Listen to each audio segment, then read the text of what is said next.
Edge of Tomorrow begins with a man who has spent his whole career selling war from a safe distance, only to be thrown into the front line and forced to die until he learns how to deserve survival. Major William Cage is polished, media-trained, and completely comfortable in front of a camera. He knows how to sell a military story and stay far away from bullets while other people do the dying. Then one disastrous day throws him directly into the worst battle on Earth, kills him within minutes, and forces him to live that same nightmare again and again until cowardice is no longer an option. The world is already deep in crisis when the story starts. An alien force known as the Mimics has hit Europe with devastating speed. They move like a flood of metal and instinct, swarming battlefields and tearing through armies that never seem able to predict them. Cities have fallen. Nations are desperate. The one piece of hope holding everything together is a massive Allied operation that plans to land on the French coast and hit the enemy hard enough to break their grip. Publicly, the invasion is sold as the turning point of the war. He works under General Brigham as a public affairs officer, not as a combat leader. His value is his face and his voice, not his nerve. When Brigham orders him to cover the invasion from the battlefield, Cage panics. He threatens, pleads, and tries to use rank and politics to escape. Brigham sees straight through him and decides that if Cage wants to hide behind image, then the battlefield is exactly where he belongs. Within hours, Cage is arrested, stripped of his status and dumped into the army as a private under Master Sergeant Farrell. Nobody believes his story because nobody would. To them, he's just another new recruit acting scared before deployment. The soldiers around him, especially the hard-fighting group known as J Squad, mock him instantly. He cannot handle the exosuit they fight in, cannot control the weapons, and can barely stand inside the machine that is supposed to turn him into a soldier. He is being sent into one of the biggest battles in human history with no training and no chance. The invasion is a massacre from the first seconds. Troops are blasted apart before they even hit the ground. The beach becomes a wall of fire, smoke, metal, and screaming. Cage crashes into the sand terrified and useless, surrounded by soldiers who at least know how to move. He fumbles with his gear, stumbles through the chaos, and watches people get shredded all around him. There is no heroic beginning for him.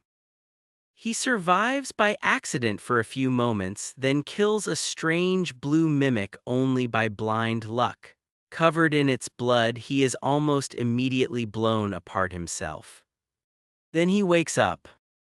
Not later, not in a hospital. He wakes up exactly where he was the day before on the base at the moment he first arrived.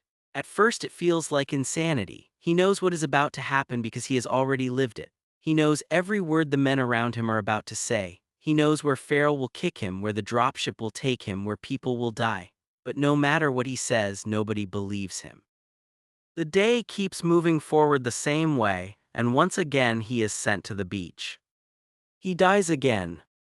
Then he wakes up again. Cage quickly realizes he's trapped in a time loop, reliving the same disastrous day with no clue why it is happening or how to stop it. At first he responds with panic. He tries to run, tries to warn people, tries to avoid the battlefield entirely. None of it works. He is always pushed back toward the invasion. The one advantage he gains is information. Every loop teaches him a little more. Where enemy fire will land, when a helicopter will crash, which direction leads to temporary cover. The battlefield stops being chaos and starts becoming pattern. That is when Rita Vrataski notices him. Rita is already famous across the world as the Angel of Verdun, a warrior whose combat record made her the face of human resistance. On the battlefield, she sees Cage doing something impossible. He moves with knowledge no new recruit could have. Right before she is killed, she tells him one thing: find me when you wake up. When the loop resets, Cage fights his way off the base and reaches Rita before the invasion begins. She does not laugh at him. She takes one look at his panic and the details he knows, then brings him to Dr. Carter, a scientist working quietly outside the main command structure. Carter explains what has happened. The mimics are not simply fast or strong. They are connected through a central intelligence. Rare blue mimics can reset time when they die. Cage absorbed that ability when he killed one and died covered in its blood, just as Rita once did. That power is how she became such a deadly soldier, but she lost it after receiving a blood transfusion. Now Cage is the one living inside the loop. From there, the story changes. It stops being about survival and becomes about transformation.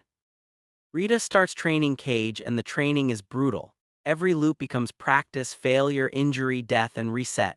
Sometimes he is shot because he moves too slowly. Sometimes Rita kills him herself the moment she sees he is too badly wounded to keep learning. She does it coldly because sentiment wastes time. Cage improves through repetition. He learns to move in the exosuit, fire weapons, read enemy patterns, and stay calm under pressure. The man who began the story as a polished coward becomes a fighter the hard way, one death at a time. These loops also change the connection between him and Rita.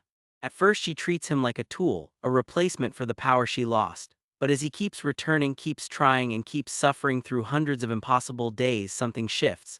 He begins understanding her loneliness. She has already lived part of this life before. She knows what it means to carry memories no one else shares.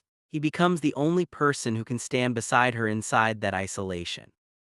Together they push farther into the problem. Carter believes the Mimic Network is controlled by a central brain known as the Omega. If Cage can find it and destroy it while he still has the looping ability, the war can end. The problem is that the Omega is hidden. The blue Mimic blood occasionally triggers visions that point Cage toward it, but every lead comes with more danger.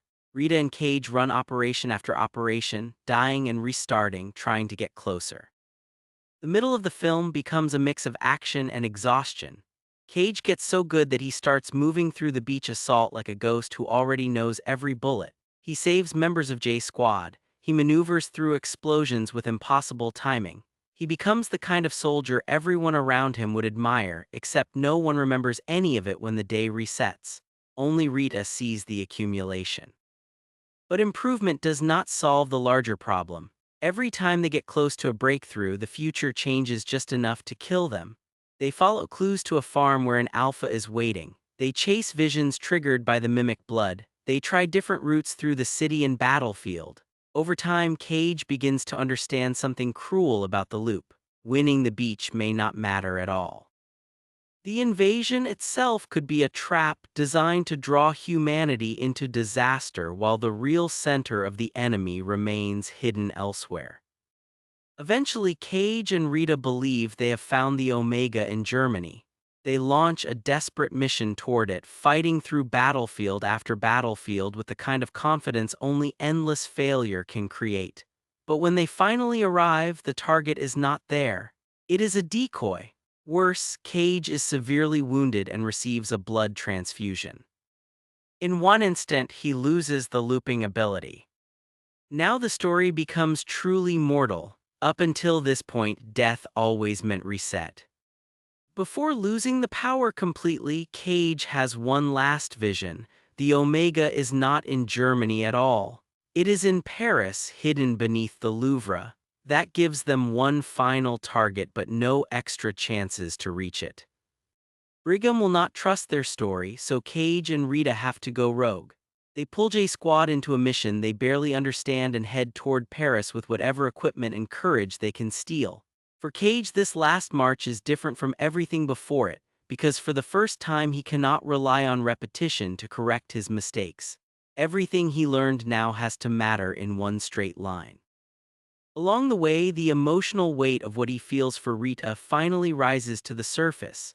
He has watched her die more times than she can imagine. He has built trust, respect, and love across countless erased days. She only has the final version of that connection. That imbalance makes their closeness powerful and sad at the same time. He knows her through a history she will never remember. The final assault on Paris is brutal. J Squad fights through a city drowned in occupation, buying Cage and Rita time with their own lives. One by one, the soldiers fall.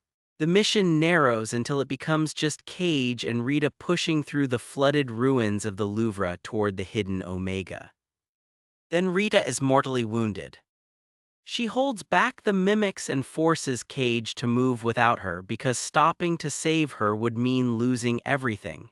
It is devastating precisely because he has seen her die before in other loops, but this time there will be no reset.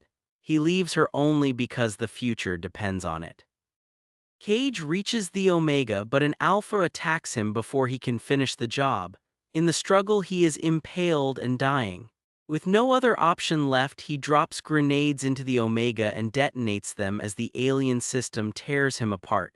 The blast kills the Omega and the effect races through the Mimic network. Across the battlefield, the enemy collapses. Then the film delivers one final twist. Cage wakes up again, but not at the same point in the old loop. He wakes much earlier, before the doomed beach invasion ever takes place. The destruction of the Omega has rewritten the timeline on a larger scale. Humanity has won a critical victory before the invasion can become the massacre he lived through. The men of J Squad are alive. Rita is alive. The war has shifted.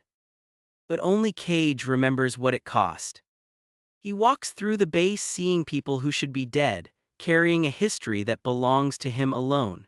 Rita stands in the training area exactly as before, strong and unreadable, with none of the memory he has of her. Cage looks at her and smiles, because the battle is finally over, even if the life he built across those loops has vanished everywhere except inside him. Edge of Tomorrow works because it turns repetition into character. Cage does not become brave because the story suddenly asks him to. He becomes brave because fear, vanity, and selfishness are burned out of him by pain, effort, and failure repeated beyond endurance. Every death matters because it strips away another piece of the man he used to be. It also works because of Rita. She is not there to soften the story. She is the standard Cage has to rise toward. Disciplined, wounded, and already shaped by her own history with the loop, she shows him what strength looks like when it is built from loss. Their romance is powerful because it is uneven. He remembers the whole journey. She only gets the final moment. So Edge of Tomorrow ends with victory, but not in the easy, triumphant way war stories usually promise. The enemy is beaten, the world has another chance, and the man who began as a polished coward becomes the one person who truly earned the future. And he earned it by living the worst day of his life until he learned how to turn it into everyone else's tomorrow.